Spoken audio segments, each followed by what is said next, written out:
অন্তর্বর্তী সরকার জাতীয় স্বার্থে ফেব্রুয়ারিতেই নির্বাচন দেবে, দ্রুতই তফসিল ঘোষণা করবে ইসি, এমন আশা বিএনপির শীর্ষ নেতাদের।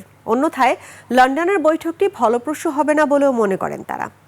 মাহিলা ইসলামের রিপোর্ট।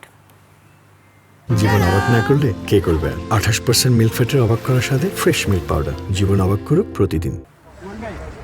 লন্ডনের প্রধান উপদেষ্টা ডক্টর মোহাম্মদ ইউনূস এবং বিএনপির ভারপ্রাপ্ত চেয়ারম্যান তারেক রহমানের বহুল আলোচিত বৈঠকের পর নির্বাচন ও জাতীয় রাজনীতি নিয়ে বেড়েছে জনপ্রত্যাশা।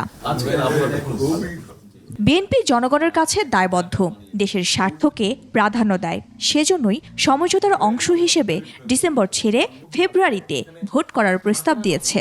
সবচাইতে উপযুক্ত সময় সেটা সঠিকভাবে নির্ধারিত হয়েছে। আমরাও ডিসেম্বর থেকে সরে গিয়ে কম্প্রোমাইজ করেছি, উনিও এগিয়ে এসছেন। এটাকে বলা হয় politics is art of compromise. এই যে অনিশ্চিত ইলেকশন নিয়ে কবে হবে আমরা চলে যাচ্ছি।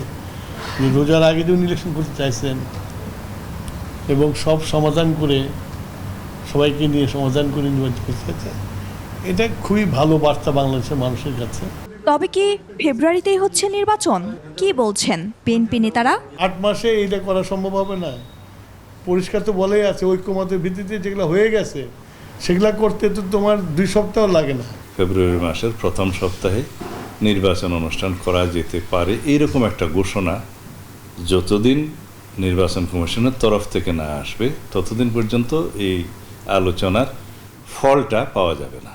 লন্ডনের বৈঠক নিয়ে অন্য দলগুলোর প্রতিক্রিয়াকে গণতন্ত্রের সৌন্দর্য হিসেবেও দেখছেন বিএনপির জ্যেষ্ঠ নেতারা। এবং নতুন রাজনৈতিক দল হিসেবে তাদের আরও অভিজ্ঞতা অর্জন করার জন্য আমার পরামর্শ থাকবে। মাহিলা ইসলাম, 21 টেলিভিশন, ঢাকা।